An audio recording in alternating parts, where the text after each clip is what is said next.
期待了很久的《死亡搁浅2》终于来了，我直接狠狠的启动。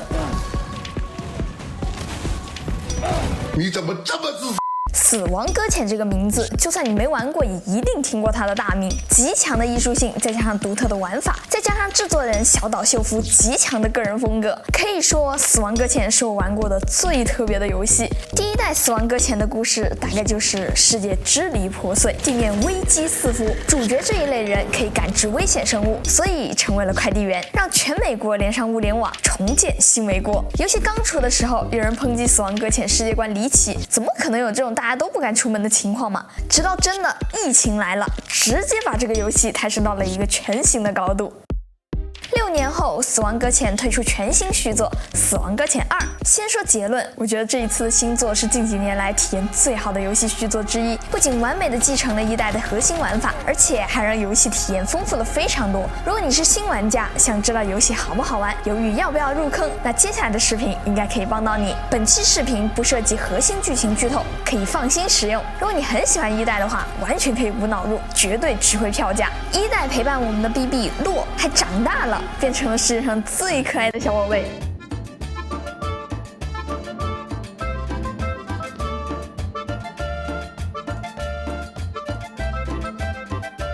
这一代的游戏画面非常的顶级，就刚开头的这个场景就无敌，好吧？如果你最近想买新电视，或者是音箱，或者是 PS5 Pro 的话，我真的强烈建议你等新设备到了你再玩。这个画面配合上顶级的音乐，真的很震撼。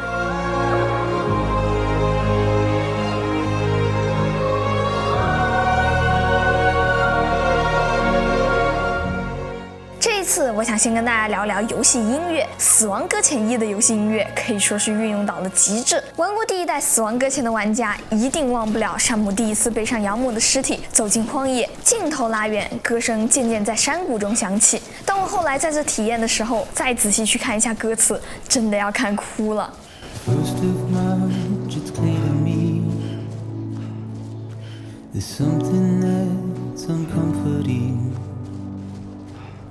Your body is away with me, but I'm exactly where I wanna be, but I'm a long way from home.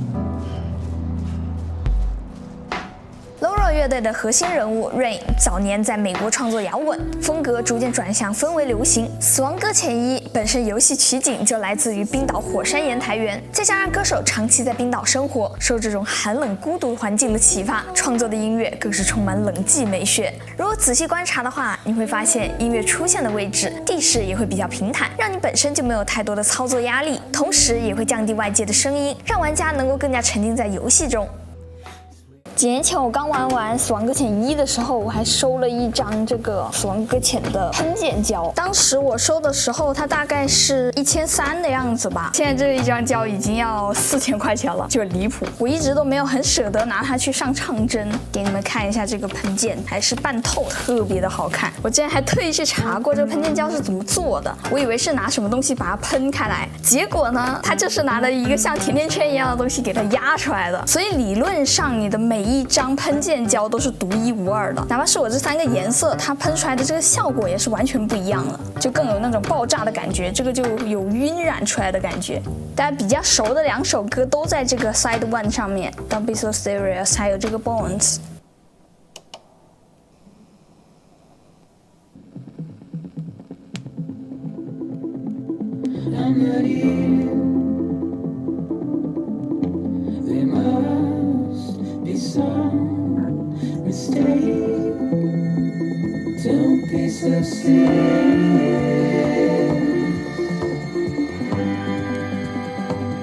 Don't be so serious.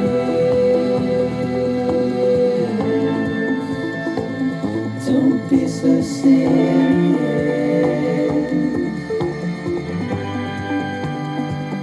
Don't be so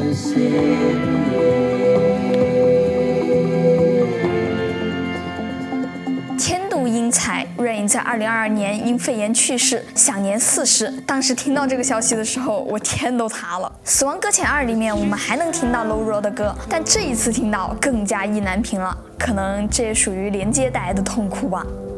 Just how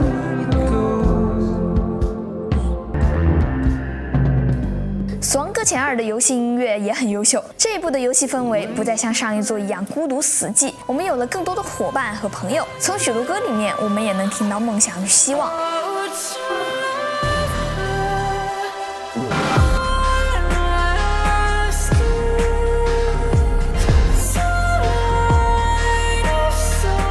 甚至算好了你爬上来的时间，音乐上升，你刚好踏到山顶；音乐进入高潮，你正好能够见到壮美的景色。《死亡搁浅1》刚上线的时候就饱受争议，它的剧情和世界观塑造的相当完整。可以这么说，如果把1代的剧情换平到随便一个正常的游戏上，那绝对是一个好评如潮的游戏。但是很搞笑的就是小岛秀夫他这个神人，他说他不想做一个大家一上来就都很喜欢的游戏。With it will be like just like a blockbuster.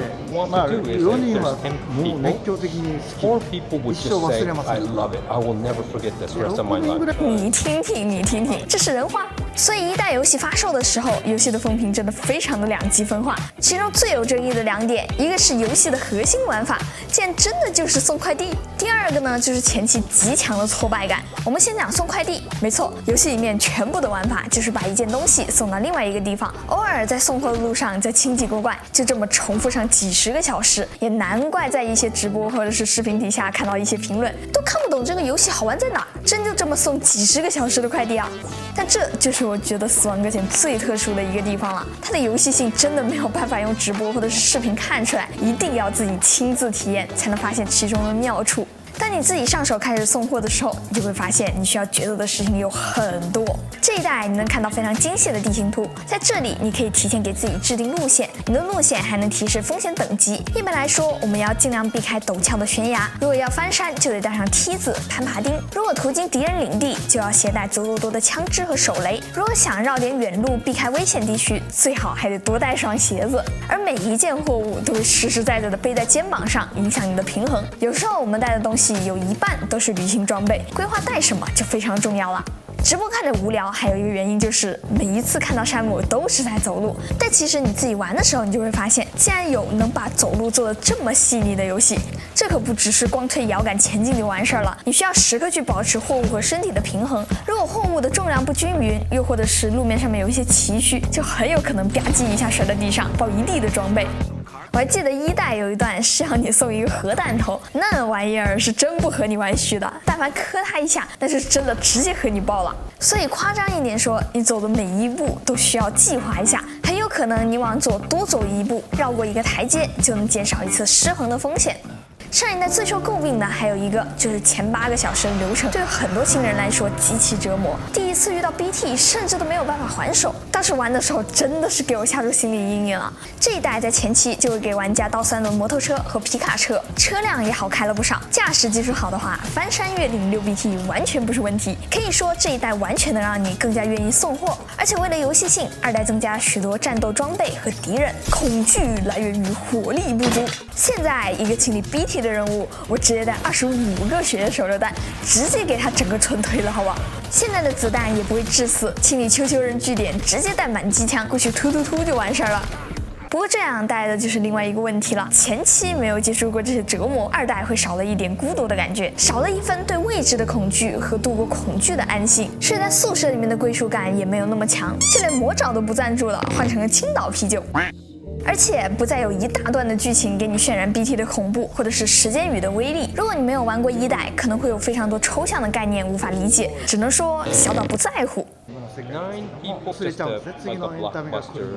如果说送货是山姆在连接世界各地的人们，那游戏之外，小岛竟然还在一个单机游戏里面建立了玩家和玩家之间的连接。游戏里面还有一个异步联机系统，可以说也是神来之笔。像魂游一样，我们可以在路上留下印记，提醒后来的人。游戏中我们走过怪石嶙峋的路会变成小路，方便别人从这里走。我们在世界里造的便利性的建筑，别的玩家也能用上。像我玩的时候就经常会遇到这样的情况，开车送货走到半路的时候就快没电了嘛，刚想插个电桩充电，就会看到附近刚刚好有一个连击别人插下的电桩，就刚好可以帮到我。甚至之前插这个电桩的玩家也没有说刻意想要帮助其他玩家，就可能正好跟我一样，开车开到这里的时候，哎，没电了。而这种人与人之间的联系、互相团结帮助的精神，恰好又是游戏里主角在做的事情。后期有超强的移动建筑，但是每位玩家都有带宽的限制，有超强的高速公路，但是需要非常夸张的材料数量。想要建成成体系的运输网络呢，那就不是每一个玩家自己一个人能完成的。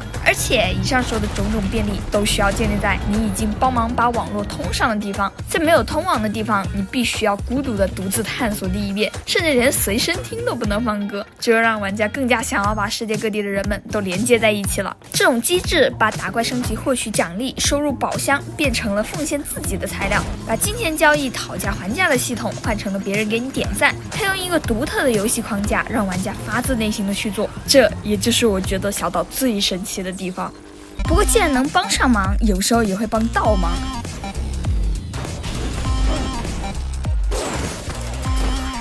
尤其是梯子这个道具，因为这个梯子的长度是固定的，就会出现这样子的乌龙。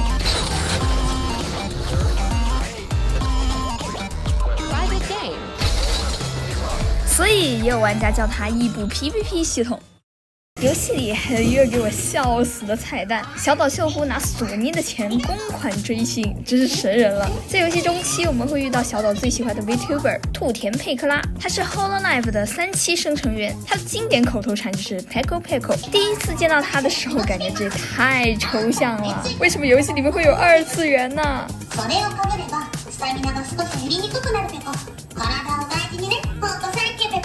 主线里面他就会给我们几个特殊装备，支线里竟然还让我们去帮他找回来他的采集卡，谁家好人采集卡掉悬崖上啊？好在去的路上还有别的2次元山姆帮我们搭好了梯子，每次帮他完成任务，他就会超热情的感谢我们。最后所有支线打完之后会送一个兔耳朵，戴上之后山姆的语音也会变成 Peko Peko， 我真的很难想象大家的精神状态，好吧？看我们的山姆，嘿嘿，可爱捏。Yeah, sure thing. Becco. Becco.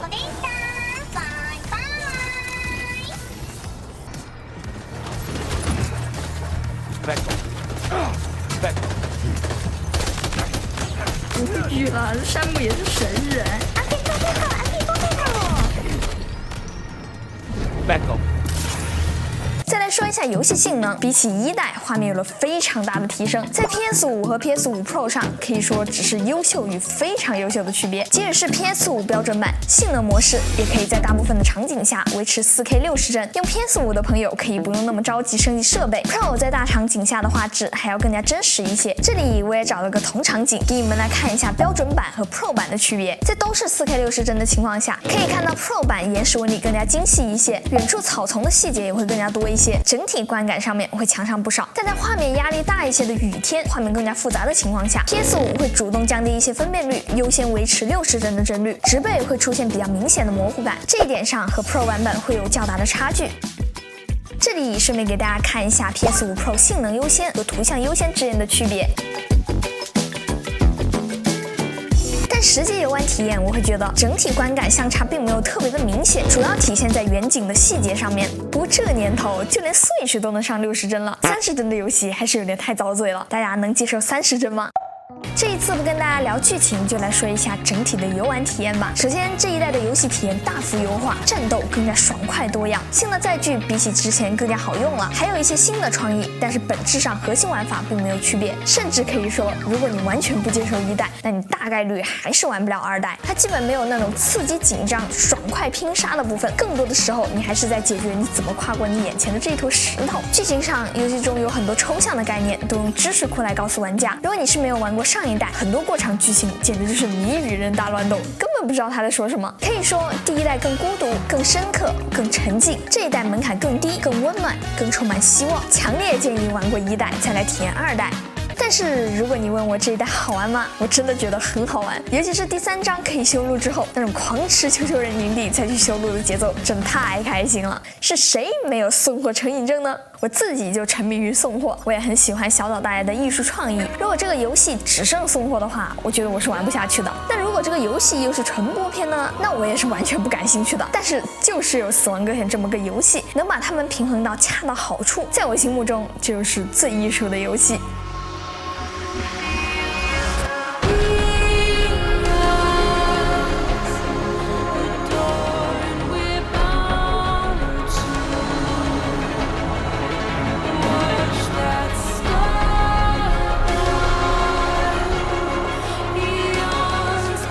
好啦，这期视频到这里就结束啦。做完这期视频，我要继续送货去了。如果这期视频还有点意思的话，记得给我点赞3连关注哦，这对我来说非常重要。那我是千里，咱们下期再见吧，拜拜。